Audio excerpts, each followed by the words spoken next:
కార్యకర్తల కోసం కష్టపడుతున్నా, ఓడిపోయినా సరే ప్రజల కోసం పార్టీ కోసం పనిచేస్తున్నా, ఈ రోజు చేసేది కూడా మునుగోడు ప్రజల కోసం, కాంగ్రెస్ పార్టీని బతికిస్తేందుకు, తెలంగాణ రాష్ట్రంలో కాంగ్రెస్ పార్టీ జెండా ఎగరేస్తేందుకు పనిచేస్తున్నా తప్పితే ఏ స్వార్థం కోసం కాదు. కాంగ్రెస్ పార్టీని బతికిస్తారని చెప్పేసి ప్రతి సీటు రేపు కాంగ్రెస్ పార్టీ ప్రభుత్వం రావాలంటే ప్రతి సీటు ప్రతి ఎమ్మెల్యే మనకు కావాలి కాబట్టి నేను ఈరోజు రిస్క్ తీసుకొని ముందుకు వస్తున్నా. తెలంగాణ ఎవరి కోసం వచ్చింది? 1000 మంది యువకులు ఎవరి కోసం బలిదానం చేసిండ్రు? ఈ తెలంగాణ వచ్చిన తర్వాత బాగుపడ్డ కుటుంబం ఎవరిది? ఈ లక్షల కోట్ల కుంభకోణాలు, ఈ మిషన్ భగీరథ ఎవరి కోసము? మిషన్ భగీరథ కమిషన్ భగీరథగా మార్చి 50,000 కోట్ల రూపాయల బ్యాంకు రుణాలు తీసుకొని ఆ కాంట్రాక్టులు ఇచ్చిన ఆంధ్ర కాంట్రాక్టర్లు ఎవరో అని చెప్పి ఒక్కసారి అడిగితే కేసీఆర్ గత 4.5 సంవత్సరాలుగా చేసినంత అవినీతి భారతదేశ చరిత్రలో ఎక్కడ కూడా జరగలేదని చెప్పేసి తెలియజేస్తున్నాను.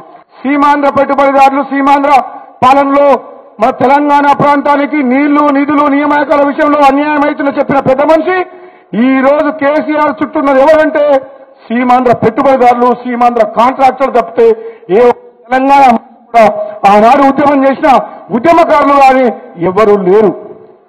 అడుగడుగున అవమాన ఉద్యమకారులని, అడుగడుగున కుటుంబ పాలన, అడుగడుగున అవినీతి దోపిడీ సాగుతుంది తెలంగాణ రాష్ట్రంలో. తెలంగాణ కోసం పార్లమెంట్ లో పోరాటం చేసిన వాళ్ళం, తెలంగాణ కోసం తమ జీవితాన్ని బలిదానం ఇచ్చిన అమరవీరుల ఆత్మశాంతి వాళ్లకు నివాళులర్పించాలంటే మనం కేసీఆర్ ని గద్దెదింపాల్సిన అవసరం ఎంతైనా ఉందని చెప్పేసి, పదవి కోసం బతికే మనిషిని కాదు, ప్రజల కోసం ప్రాణాలు అర్పించే మనిషిని నేనెప్పుడు నా జీవితంలో కొడితే ఏనుగు కుంభస్థలాన్ని కొట్టాలి కానీ అదే లక్ష్యంతో పనిచేసి తప్పితే నేను నా టార్గెట్ కూసుకుంటే ప్రభాకర్ రెడ్డి కాదు. మీరు నా వెంట ఉంటే కేసీఆర్ కోట గోడలు కూల్చే వరకు నిద్రపోవాలని చెప్పేసుకొని నిద్రపోతున్నా. నా వెంట మీరుంటే ఏ సాహసానికైనా ఒడిగట్టి రాష్ట్రంలో కేసీఆర్ కుటుంబ పాలనకి అంతమొందించే వరకు నిద్రపోవాలని చెప్తున్నా. గెలిచే అభ్యర్థులకే టికెట్లు ఇస్తారు సార్ కాంగ్రెస్ పార్టీ. ఇంటింటికి మంచినీళ్ళు వచ్చిన తర్వాతనే ఓట్లు అడుగుతా అన్న మనిషి ఎన్ని ఊర్లకు మంచినీళ్ళు వచ్చినాయి, ఎన్ని ఇళ్లకు మంచినీళ్ళు వచ్చినాయి, ఏం సాధించిండు? మరి శివన్నగూడెం రిజర్వాయర్ అయిందా? మన ఫ్లోరైడ్ బాధ పోయిందా? కాళేశ్వరం ముద్దు, శివన్నగూడెం వద్దు. 1,00,000 కోట్ల రూపాయల కాళేశ్వరం ప్రాజెక్టుకు ఆగ మేఘాల మీద గోదావరి నెలాలని ఆయన ఫామ్ హౌస్ మెదక్ జిల్లాలో ఉన్న ఆయన చుట్టాలకు తెచ్చుకుంటేందుకు రాత్రింబవాళ్ళు హరీష్ రావు, కేసీఆర్ మీటింగులు పెడతారు. కానీ మన ఫ్లోరైడ్ బాధితున్న డిండి లిఫ్ట్ ఇరిగేషన్ స్కీము శంకుస్థాపన చేసింది ఎప్పుడు, పని మొదలైంది ఎప్పుడు, మొత్తం పనిలో ఈ రోజు వరకు 10% పనులు కూడా పూర్తి కాలేదు. నా మొట్టమొదటి లక్ష్యం ఎమ్మెల్యేగా గెలిచినాక మునుగోడు నియోజకవర్గంలో ప్రతి ఇంటికి మంచినీరు రావాలి, ప్రతి ఎకరానికి సాగునీరు రావాలి. ఆ ప్రాజెక్టుని నేను పనిచేయిస్తాను. మెదక్ జిల్లాల వేములగట్ల కాళేశ్వరం 10 లక్షలకు ఎకరం ఇస్తారు. మన రైతులు ఏం చేసిండ్రు? 5 లక్షలకు ఎకరం. ఒక దగ్గర 14 లక్షల ఎకరం కరీంనగర్లో. మరి మన మరీ కూడా రైతులు ఏం పాపం చేసిండ్రు? పేద ప్రజలు అద్దె ఎకరం ఉన్నాయన. కాబట్టి మన గవర్నమెంట్ వచ్చిన తర్వాత అందరికి కూడా 10 లక్షలకు ఎకరం తప్పకుండా ఎకరానికి నష్టపరిహారం ఇప్పిస్తాం. నేను ఇప్పిస్తా. కలెక్టర్ను రమ్మంటాం, ప్రాజెక్టు కాడికి రైతులను లైన్ పెడతాం, చెక్కులు ఇస్తాం. ఈనాడు ఉస్మాన్ యూనివర్సిటీకి పోయే ధైర్యం కేసీఆర్ కుందా? లేదు. ప్రగతి భవన్ లో సెక్యూరిటీ వదిలిపెట్టి ఒక్క రోజన్న మా అమ్మ రాగలుగుతుందా? కోమటిరెడ్డి వెంకటరెడ్డిని అసెంబ్లీలో సస్పెండ్ చేసి గన్మెన్లు తీసిన ప్రజలు ఎంత హాయిగా తిరుగుతున్నాడు. ప్రజలే మనకు రక్షణ. కేసీఆర్ లాగా మనం దొంగ పనులు చేస్తున్నాం. మనకి ఏ సెక్యూరిటీ అవసరం లేదు. ప్రజలు కోరుకునే వ్యక్తులు మేము. మమ్మల్ని ఎక్కడనో పెట్టి వార్డు మెంబర్ గెలవడం వాళ్ళకు కూడా కమిటీలలో మెంబర్షిప్ ఇచ్చిండ్రు. నాకు కూడా బాగా అనిపించింది.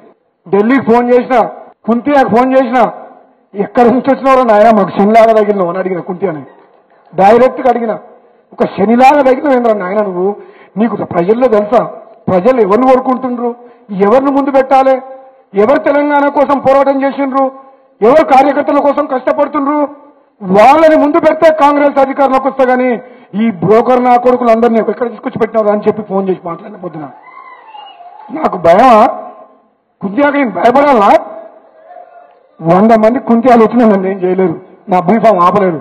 చాలా బాగా అనిపించింది. కాంగ్రెస్ పార్టీ తప్పుడు నిర్ణయాల వల్ల ఈ రోజు కాంగ్రెస్ పార్టీ తెలంగాణ ఇచ్చిన తర్వాత కూడా వాళ్ళు తీసుకునే తప్పుడు నిర్ణయాల వల్ల కాంగ్రెస్ పార్టీ అధికారం కోల్పోయింది తప్పితే కేసీఆర్ గొప్పతనం కాదు అని చెప్పేసి కూడా ఈ సందర్భంగా చెప్తున్నా. నిజంగా కష్టపడే వ్యక్తులను గుర్తించి గెలిచే వ్యక్తుల్ని ప్రజలతో మమేకమై ప్రజల కోసం పనిచేసే వ్యక్తులకు ఎమ్మెల్యే టికెట్లు ఇస్తే కాంగ్రెస్ పార్టీ అధికారంలోకి వస్తే తప్పితే గాంధీ భవన్ లో కూర్చొని టీవీల ముందు పేపర్ల ముందు మాట్లాడేటోళ్ళకి టికెట్లు ఇస్తారు రాదు కాంగ్రెస్ పార్టీ. రాత్రి పోయిన ఢిల్లీకి కోమటిరెడ్డి బ్రదర్స్ కాంగ్రెస్ పార్టీకి అవసరమా? మమ్మల్ని కాంగ్రెస్ పార్టీ కార్యకర్తలు కోరుకుంటున్నారు, ప్రజలు కోరుకుంటున్నారు, మీరు మాత్రం మమ్మల్ని పక్కన పెడుతుండ్రు. తస్మాత్ జాగ్రత్త. కాంగ్రెస్ పార్టీని బతికిచ్చేందుకు మేము, కాంగ్రెస్ పార్టీ కార్యకర్తల కోసం కష్టపడేది మేము, పదవులు మీరు వేరే వాళ్ళకి ఇస్తారు. నమస్తే పెడతామో నమస్తేమో పోస్టులో ఉంటాడు, ప్రజల మీద భుజం మీద చేసి కడుపు తలకాయ పెట్టేటోళ్ళేమో పోస్టులు ఉండవు కాంగ్రెస్ పార్టీలో. ఏ విషయంలోనైనా నిర్మమాటంగా మాట్లాడే మనస్తత్వం ఉన్నది. ఎవరికి భయపడాల్సిన అవసరం లేదు, తప్పు చేయాల్సిన అవసరం లేదు, అంతకు మించి తల వంచాల్సిన అవసరం లేదు. ప్రజల కోసం బతుకుతున్నాం, ప్రజల కోసం బతుకుతాం, ప్రజల్లో ఉంటాం తప్పితే ప్రజలతో కలిసి తెలుసుకోవడం తప్పితే ఎవరి కోసం లేదు. ఈ పైరాధికారులని దూరం పెట్టాలని చెప్పేసి కూడా ఈ సందర్భంగా ఈ సభ ద్వారా కూడా కాంగ్రెస్ పార్టీకి, కాంగ్రెస్ పార్టీ నాయకత్వానికి తెలియజేస్తున్నా. నేను కేసీఆర్ తోటి యుద్ధం చేయాలంటే ముందుంటాం, కానీ మన పార్టీలే మనకు అన్యాయం జరుగుతుంటే బాధనిపిస్తుంది. సోదరులు మీ అందరికీ కూడా చెప్పి తెలియజేస్తున్నా. కేటీఆర్ నీకు దమ్ము ధైర్యం ఉంటే నల్లగొండ జిల్లా 12 అసెంబ్లీలో ఒక్క సీట్ అయినా గెలిపి రాజకీయ సన్యాసం తీసుకుంటాం. మొత్తం ఎంటైర్ తెలంగాణలో చెప్తున్నాను, మళ్ళీ ఛాలెంజ్ విసురుతున్నా. ఇంతవరకు ప్రతి సవాలు రాలేదు. ఆ ధైర్యం ఉందా టీఆర్ఎస్ పార్టీ వాళ్ళకు? ఎవరైనా స్టేట్మెంట్ ఇవ్వమని చెప్పండి, కేటీఆర్ తోటి కేసీఆర్ తోటి ఇవ్వమని చెప్పండి. నేను హైకమాండ్ దగ్గర పోయి ఈ 12 నియోజకవర్గాల్లో ప్రత్యేకంగా మునుగోడు కానీ, భువనగిరి కానీ, ఆలేరు కానీ, నకరగల్లు కానీ గెలిచే అభ్యర్థులు టికెట్లు ఇప్పించి గెలిపిస్తాం. కేసీఆర్ పాలన మీద విసిగెత్తిపోయి కేసీఆర్ అబద్ధం ఆడి ఏ విధంగా అధికారంలోకి వచ్చిందని చెప్పేసి నల్గొండ ప్రజలే కాదు యావత్ తెలంగాణ ప్రజలు గమనించారు. మరి అటువంటి అవకాశం ఉన్నప్పుడు మనం సరిగ్గా టికెట్లు ఇస్తే కాంగ్రెస్ పార్టీ అధికారంలోకి వస్తుంది. మన కళ్ళు మనం పొడుచుకోకూడదు, మన పార్టీని మనం నాశనం చేసుకోకూడదు అని చెప్పేసి కూడా తెలియజేస్తున్నాను. మీ ఎమ్మెల్యే ఎవరంటే కోమటిరెడ్డి రాజగోపాల్ రెడ్డి చెప్పి మీరు గర్వంగా తలెత్తుకొని చెప్పుకునే విధంగా నేను ఉంటాం. ఒక మునుగోడు కాదు, నల్లగొండ కాదు, ఎక్కడ పోయినా సరే మా రాజగోపాల్ రెడ్డి మా ఎమ్మెల్యే అని గర్వంగా మీరు ఉండాలి. ఆ విధంగా ఉంటా నేను.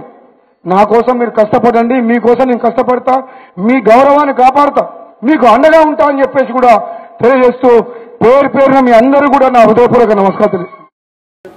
నాకు సంబంధించి తొందరలోనే మాట్లాడతా, మీరు ఏం అనుమానం పెట్టుకోవాల్సిన పని లేదు.